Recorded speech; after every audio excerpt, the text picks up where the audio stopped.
bullied and somebody who stood up for those who were being bullied against, what are some of the signs some parents might want to look out for? Because is it possible that your mom didn't know what was going on with you? I think she had a little bit, she caught some of the signs, like, because she started being more involved. She's always been really involved in my life, like asking questions about what happened. I remember when I was in elementary school, every day she would ask, what did you learn in school today, or something like that. And every day my answer was the same, I don't remember. But yeah, my daughter drove me crazy. How was school? Fine. What? Yeah. I don't know. I need some details. I heard actually somewhere that there was a study that you forget, like after you leave school, what happened during the day. Or something that's like no that. good. That is a campaign for a 12-month school, just every day, all year long. If you're gonna forget stuff, we're gonna just keep you in there. All right, how about that? But I think parents should just like be more vocal with their kids, or not more, but continue to be vocal with their kids. Like make sure you know what's going on in their life, be there for them. Yeah. What does that look like? What are some of the things that you would have needed to see or hear? You mentioned that your mom was active. Do you remember having any conversations with her, coming to her and saying, hey mom, this happened to me today? Or Yes, I do. That's actually a pretty big part of the reason why we moved and changed schools. And actually that helped me a lot. That changed me into the person I am today. I don't know where I would be right now if I hadn't gotten out of that bad environment. That's another thing parents could do. If you see your kid is suffering, just get them out of that environment and help them grow as a person. Because they're just kids that have a lot of life to live. yeah, and that's not always the easiest thing. I can tell you on this side of parenthood, it's not always the easiest thing to just up and leave. So let's say worst case scenario, mom can't take the child out to school. What are some things that you, again, having been bullied and standing up for those who have bullied, feel that a parent can do to help support their child in that process? Well, a thing kids often think is like parents have to be nice to us because they're our parents, but clarifying that they actually like love us and that's the reason why they're here for us. They actually want us to be successful in the world. They want us to succeed in life. They do all the right things most of the time, even though kids don't see it, and it really does make a difference. Wow. So here you are, 5th grade, and you're pouring your thoughts and your emotions out just to get them out. And it's recognized by a teacher first. Mm-hmm. Yes, ma'am. Let's shout out that teacher. Shout out Miss Jackson. First Baptist Church, Yes, Highland Park, Christian Academy, I believe. Yes, ma'am. Yes, indeed. And so what happened from there? From there, it turned into I showed it to my teacher, and then I read it out to the class, and she actually told me that she wished she could have done stuff like this when she was younger. And so I showed it to my mom later that day, and then it gave her the idea to call my teacher and talk to her, and they both decided that it would be a good idea for me to read it at our 5th grade graduation, and that turned into more than I was expecting. Wow, so first the courage took place for you to be able to take something that was so personal and so private to you and what you were experiencing and make it public, to turn it in as an assignment, and then to stand before everyone and share that. Can you give us some of what it said? I don't remember a whole lot of it, but I know the first line was like, stop bullying. We all deserve equal respect as people. Yeah, that was mostly what it was about. Like, you shouldn't judge people because we have no control over how we are. We're just born, how we look, how we act, and we pick up things in our personality based on our environment. And as kids, we can't really control our environment. So everybody should just respect people where they are and who they are. Wow. And so from that 5th grade graduation, what happened? That was right after that was when I switched schools. My mom had it, and she works for the government, and she's not too far outside the White House, and somehow she got it up there, and the president ended up sending me a letter thanking me for using my voice for good. Which president at that time, sir? President Barack Obama. Yes, President Barack Obama sent you a letter saying thank you for your voice. Phenomenal. And so you continue to speak and continue to this day to be an example of leadership. Yes, ma'am. And of courage. And you are open to speaking for others. Of course. So a school calls you up, or in this case emails you, and says, listen, we're having an occasion, we would love you to speak to our youth, or maybe even to the parents, because the parents would need to hear this. And I know you all might be fooled by that deep voice that you're hearing, but 15 years old, and you're already ready to go forth and speak. Tell folks how they can get in touch with you. You can email me right now at mjupchurchspeaks@gmail.com. mjupchurchspeaks@gmail.com. And what are some of the things that you would speak about? I would speak mostly about the youth, and to adults also about the youth, because I see in this world a lot of adults judging most kids. Like, people look at me and see my hair or see how I'm dressed and assume, like, I'm going to grow up and be a thug or a gangster or something like that. And I feel like a lot of adults who do think like that should just give kids a chance. Like, don't judge based off what you see. Just give them a chance, meet them, know their personality. And then from the kids' point of view, tell them a lot of stuff you're going through. It could be serious, but you have a lot of life to live, and just focus on the bigger picture.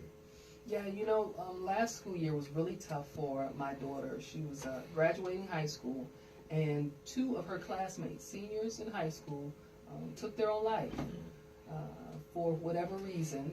Nobody will ever know, of course. We can assume based on some things that perhaps may have happened or not happened, but what is going on right now that we adults may not see among youth? We can call them millennials, we can call them generation whatever, but the youth. What's going on right now that maybe adults aren't seeing?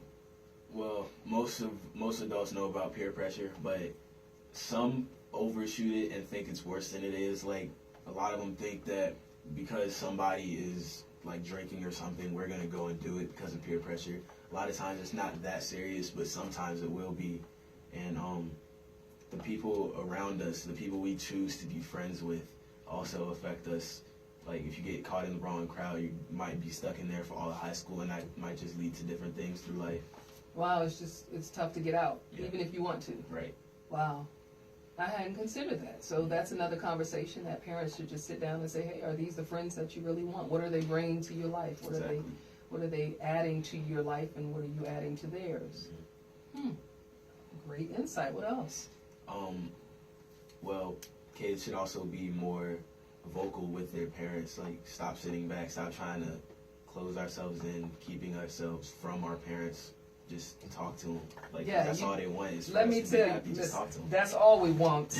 But I gotta step in here, because I remember one time my daughter and her 2 cousins were sitting on the sofa, and they literally were all on their electronic devices, iPads, phones, just in a row. And I promise you, I think they were texting each other. They probably were. Sitting next to each other, texting. I'm like, you can't turn and talk to them? Yeah.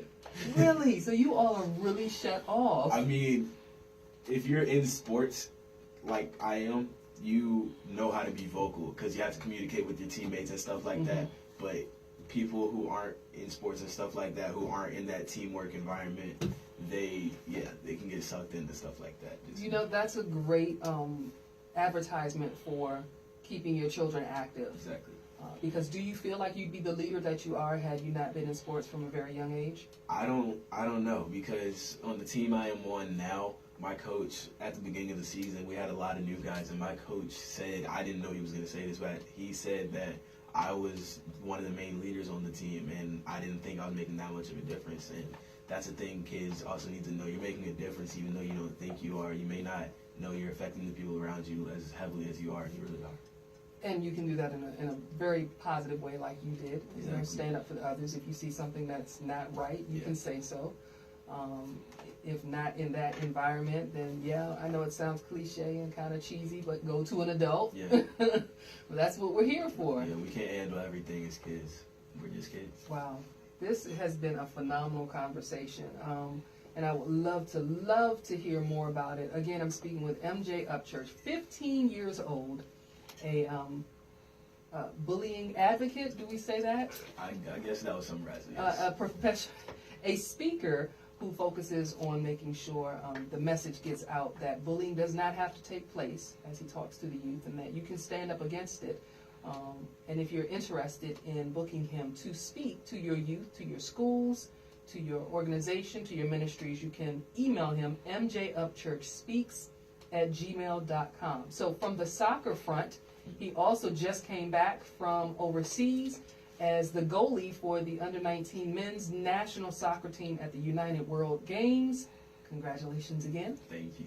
They made it to 11 out of 400 teams representing the USA. All right. And so he can definitely speak on leadership as well. I'm just hugely impressed by you. Thank you. Very much impressed by you. And I'm sure your mom, who's in the corner taping, is very proud of the man you are becoming. And we would love for you to definitely come back and let us know how your career is going, what you decide concerning school or going professional. Since you said they're already scouting, I'm sure you'll have plenty of options. But absolutely concerning getting your message out. Anytime somebody's trying to do something positive, particularly for the youth, we want to make sure our microphone is available to get the word out that, hey, there's somebody who can help push this cause or speak to an audience that's not always easy to speak to. You know, Right. Adults don't always feel received. Right. And so here we have somebody who's 15 years old. That still amazes me because I have to look up at you when you stand up and your voice is very deep. But you've been honored by the president and we honor you here as well. So what's next on the soccer front though? Next, I am hopefully trying to either get into college with a good team, or if not good, then hopefully build up their program to make it good for the people who younger than me who following up. That's always the goal, make the set the bar higher for the people following you. And either that through college or just hopefully show what I can do good enough for a pro team to just come straight to me and want me to join their team and show them what I can do. Wow, see, that's leadership talk right there. Big goals. That's leadership talk right there. I am hugely impressed. We're going to need this president to give you a letter as well. I'm just saying. You think that'll happen? We won't talk about that. But congratulations on all of your accomplishments. mjupchurchspeaks@gmail.com to reach out to this young man. If you don't want to book him, please just reach out to him and encourage him on all that he's doing. And connect with him. Maybe you can even start doing some soccer clinics for some of the younger ones. Yeah, that's definitely what I talk to my mom about all the time. She asks me what I'm going to do when hopefully I get famous or whatever. First, I have to get back to where I came from when I was younger. I started playing soccer with Sports on the Hill in D.C., and I'm